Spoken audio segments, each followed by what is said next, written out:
ప్రభు నామంలో మీ అందరికీ నా హృదయపూర్వక వందనాలు. ఈరోజు మన ధ్యానం మత్తయి సువార్త 3వ అధ్యాయం 11వ వచనంలో నుంచి నీటి బాప్తిసం, పరిశుద్ధ బాప్తిసం గురించి మునుపటి ధ్యానంలో విన్నాం కదా. ఈరోజు మన ధ్యానంలో అగ్ని బాప్తిసాన్ని గురించి అర్థం చేసుకోవడానికి ప్రయత్నం చేద్దాం. దీని గురించి చాలా అభిప్రాయాలు లోకంలో ఉన్నాయి. దానిలో ఒకటి ఏంటంటే అది అంతిమంగా జరిగే తీర్పు అని, అది విశ్వాసులకు కాదు అని అంటారు. కానీ సామాన్యంగా అర్థం చేసుకోవాలంటే బాప్తిసం అంటేనే క్రీస్తుని ధరించుకోవడం, ఆయన మరణ పునరుద్ధానాలకు సాదృశ్యంగా ఇది వివరించబడింది. ఇంకా ఆయన సాక్షులుగా ఈ లోకంలో మనం మన ప్రాణాన్ని సైతం లెక్క చేయకుండా పనిచేయడానికి ఆయన శక్తిని పొందుకుంటామని అర్థమిస్తూ వచ్చింది. అలాంటి అర్థమిచ్చే పదాన్ని అగ్నిబాప్తిసానికి వాడినప్పుడు అది మనం మరణించిన తర్వాత జరిగే తీర్పు అనేది కరెక్ట్ కాదని అనుకుంటాను. బాప్తిసం దేవుని రాజ్యంలోకి చేర్చుకోవడానికి జరిగే ప్రక్రియ అని అర్థం చేసుకున్నాం కదా. ఇది మనం పరిశుద్ధపరచడానికేనని అర్థమైంది. ఒకవేళ మనం మరణించిన తర్వాత జరిగే తీర్పే అగ్ని బాప్తిసం అయితే అప్పుడు ఇంకా పరిశుద్ధపరచబడే అవకాశమే లేదు కదా. ఆలోచించాలి. అందుకే ఇది మన నిత్య జీవానికి కానీ మరణానికి కాదు అని నేను అంటాను. ఇంకా వాక్యానుసారంగా చూస్తే లూకా సువార్త 12:50లో యేసుక్రీస్తు ప్రభువారు అంటారు, అయితే నేను పొందవలసిన బాప్తిసం ఉన్నది, అది నెరవేరు వరకు నేనెంతో ఇబ్బంది పడుచున్నాను అని. ఇది మాట్లాడే సమయానికి ఆయన అప్పటికే బాప్తిసం పొందుకున్నారు, పరిశుద్ధాత్మతోనూ శక్తితోనూ నింపబడ్డారు. కానీ ఇంకా బాప్తిసాన్ని గురించి మాట్లాడుతున్నారు. ఆయన అంటున్నారు, అది నెరవేరే వరకు నేనెంతో ఇబ్బంది పడుతున్నాను అని. మనందరికీ తెలుసు ఆయన నెరవేర్చవలసిన కార్యం ఏంటో. దీనిని బట్టి మనం అర్థం చేసుకోవచ్చు ఆయన మాట్లాడుతున్నది తాను పొందబోయే శ్రమల గురించి అని. హెబ్రీల్కి రాసిన పత్రిక 13వ అధ్యాయం 12వ వచనంలో క్రీస్తుని గురించి ఇలా రాయబడి ఉంటుంది, కావున యేసు కూడా తన స్వరక్తము చేత ప్రజలను పరిశుద్ధపరచుటకై గవిని వెలుపట శ్రమ నొందెను అని. పేతురు తన మొదటి పత్రికలో రాస్తున్నాడు 1వ అధ్యాయం 7వ వచనంలో, నశించిపోవు సువర్ణము అగ్ని పరీక్షల వలన శుద్ధపరచబడుచున్నది కదా, దానికంటే అమూల్యమైన మీ విశ్వాసము ఈ శోధనల చేత పరీక్షకు నిలిచినదై యేసుక్రీస్తు ప్రత్యక్షమైనప్పుడు మీకు మెప్పును మహిమయు ఘనతయు కలుగుటకు కారణమగును అని. దీనినే అగ్ని బాప్తిసం అంటాను నేను. అగ్ని వంటి శ్రమల గుండా ప్రయాణిస్తూ విశ్వాసాన్ని ఇంకొక మెట్టులోనికి తీసుకుని వెళ్ళి ప్రభు చేత మెప్పు ఘనత కలగడానికి కారణమవుతుంది. అన్నిటికన్నా విశేషం ఏంటంటే మనం ఆ శ్రమల గుండా వెళ్తున్నప్పుడు మన ప్రభు కూడా మనతో ఉండడం. నేటికి ఆయన శ్రమపడే వారితో శ్రమ పడుతూనే ఉన్నాడు. యెషయా పుస్తకం 63వ అధ్యాయం 9వ వచనంలో ఇలా రాయబడి ఉంటుంది, వారి యావత్ బాధ యందు ఆయన బాధ నొందెను అని. ఇది ఎంత గొప్ప మాటో కదండి. ఆయన సన్నిధి దూత వారిని రక్షించెను, ప్రేమ చేతను తాళిమి చేతను వారిని విమోచించెను, పూర్వదినములన్నీ ఆయన వారిని ఎత్తికొనుచు మోసికొనుచు వచ్చెను అని.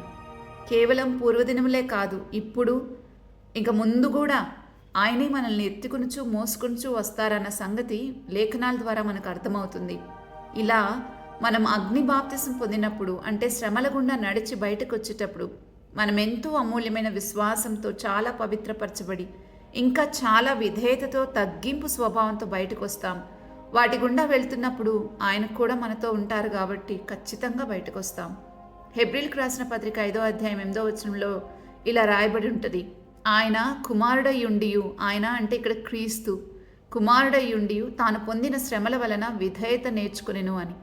క్రీస్తే శ్రమల వలన విధేయత నేర్చుకున్నారంటే శ్రమల వలనే పూర్తి విధేయత కలుగుతుంది అని అర్థమవుతుంది కదా మనకి.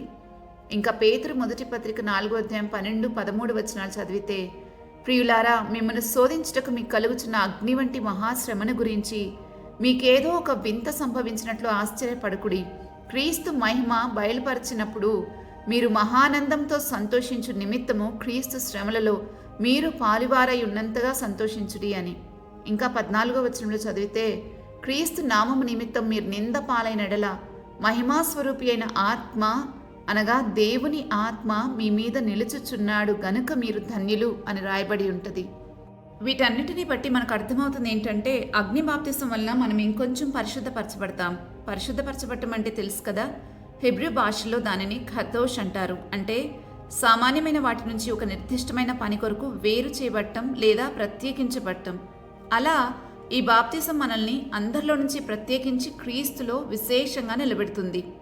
అగ్ని బాప్తిసం అంటే కొందరిలో ఇంకొక అభిప్రాయం కూడా ఉంది. అదేంటంటే అగ్ని వారి శరీరాల మీదకు దిగి వచ్చి కాలిపోతున్న అనుభవం పొందుకోవడం. అయితే ఇక్కడ మనం ఒకటి గుర్తించాలి, బాప్తిస్మం ఎప్పుడు శరీర మాలిన్యం తీసివేయటకు కాదు అనేది పేతురు స్పష్టంగా తన మొదటి పత్రికలో రాస్తున్నాడు.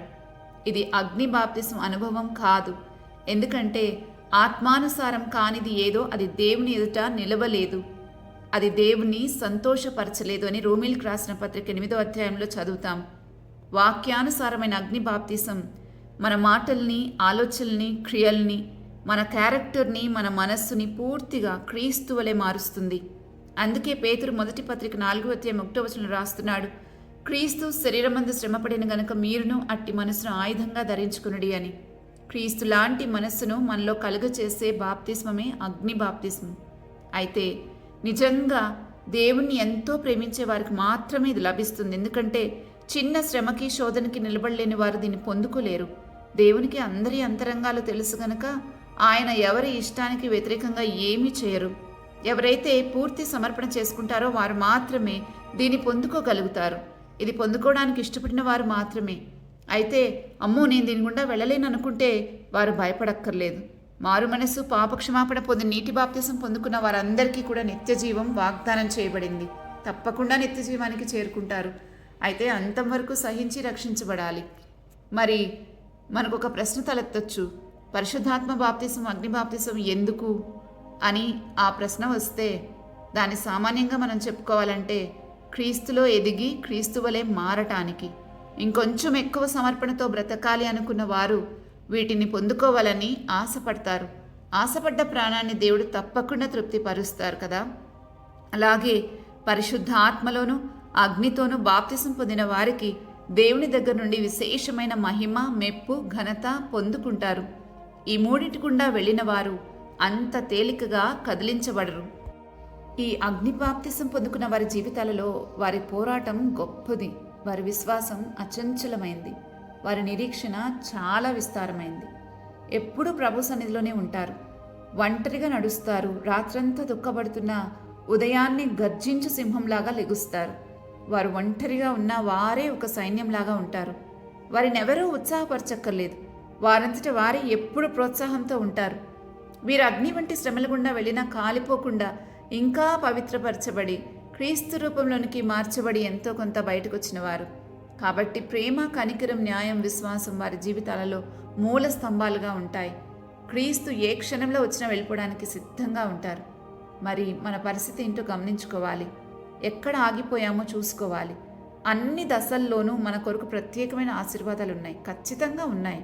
అయితే మన ప్రభువు మన అభివృద్ధిని కోరుకునేవారు.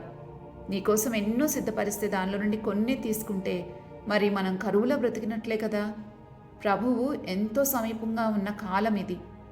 ఎంత ఎక్కువగా ప్రభులో నివసిస్తామో అంత ఎక్కువ జ్ఞానము, తెలివి, వివేచన కలిగి ఉంటాం. ఎందుకంటే వీటన్నిటికీ మూలం ఆయనే కాబట్టి.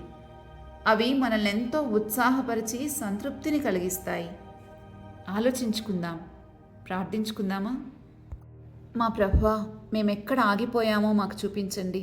మేము ఏ స్థితిలో ఉన్నామో ఆ స్థితిలో నుంచి బయటకు వచ్చి ఇంకొక స్థాయికి ఎదగలిగే స్థితి మాకు దయచేయమని ప్రార్థిస్తూ ఉన్నాను. మీలో మేమెంతో ఎదగడానికి, రోజు రోజుకి వృద్ధి చెందడానికి మీ కృపా సహాయం అందించమని బ్రతిమాలుతున్నాను. మీకు కలిగిన ఆ మనస్సు మేము కూడా కలిగి ఉండడానికి సహాయం చేయండి ప్రభువా. మా కొరకు చిందించబడిన నీ రక్తం మా ప్రతి బలహీనత నుండి మమ్మల్ని బయటకు తీసుకుని వస్తుందని నమ్ముతున్నాము. మమ్మల్ని పరిశుద్ధపరచండి. నీ రాజ్యంలో పనికొచ్చే పాత్రలుగా చేయమని మిమ్మల్ని వేడుకుంటూ ఉన్నాం.